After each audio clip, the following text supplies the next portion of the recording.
جانور کا مذاق اڑانا. قربانی کا جانور ایک بہت ہی ایک مقدس ایک چیز ہے، اور اس کا احترام بہت پہلے کی جو قومیں ہیں ان کے اندر بھی ہوا کرتا تھا.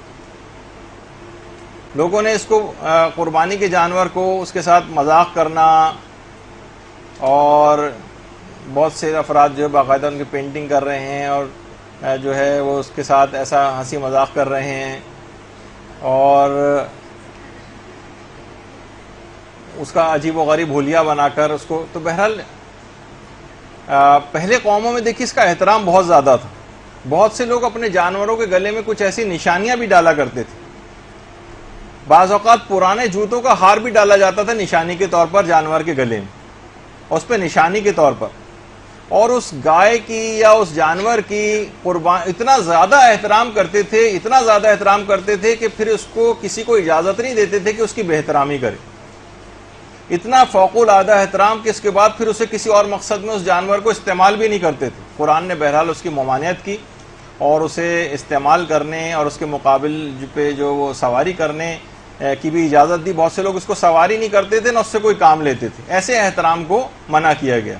ہمارے یہاں بھی بہت سارے مراجع جو ہیں ان کے پاس یہاں سے باقاعدہ پاکستان سے سوالات جاتے ہیں کہ بتائیے ذوالجنہ کی جو لید ہے وہ پاک ہے یا نجس. ہمارے یہاں بہرحال ذوالجنہ یعنی اس کی کتنا عزت اور اتنا احترام ہے، لیکن اتنا فوق العادہ احترام یہ اسلام نے جس کا تقاضا نہیں کیا، اس کا اس لحاظ سے کہ اس کی لید کا بھی احترام کیا جائے. اور اکثر جگہوں پہ ایک بعض بے دین حضرات کا یہ بھی دیکھنے میں آیا کہ اس ذوالجنہ کی لید کو مثلا چکھا بھی جاتا ہے. تو بہرحال یہ دیکھیے سب چیزیں، جیسے کہ کچھ عرصے پہلے ایک فتنے کے طور پر جانور کا خون پینے کی چیز شروع ہوئی تھی، لیکن لوگوں نے سٹینڈ لیا اور پھر اس فتنے کو اول میں شروع میں دبا دیا گیا.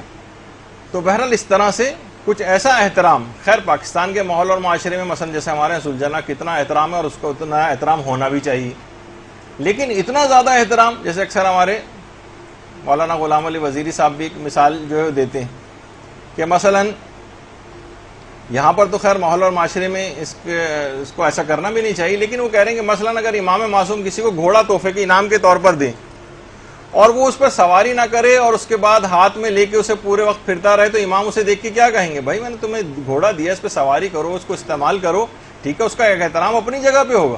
جیسے امام کسی کو اپنا لباس تحفے کے طور پر دیتے تھے کہ یہ میرا نماز کا لباس ہے، اور وہ اس نماز کو اٹھا کے الماری کے اندر اپنے رکھ دیتا اور بس اس کی زیارت کر لیا کرتا، تو امام اس پہ ناراض ہوتے کہ بھائی میں نے تمہیں پہننے کے لیے دیا ہے. جیسے کہ اکثر صحابی، ٹھیک ہے یہ الگ بات ہے کہ اس کو نماز کے لیے پہنے پھر اس کے بعد اتار کے رکھ دیں اس کو، لیکن بہرحال اس کا ایک تو بہت سی چیزوں کا ہمارا فوق العادہ احترام ہو جاتا ہے کہ جیسے کہ وہ قربانی کے اس جانور کا احترام کرنے لگے تھے، نہ اس پر سواری کرتے تھے نہ اس سے کوئی کام لیتے تھے، بہت زیادہ احترام. تو اسلام نے منع کیا، بلکہ اس کے اوپر سواری کرنے کی بھی اجازت دی اور اس کا گوشت کھانے کی بھی اجازت دی.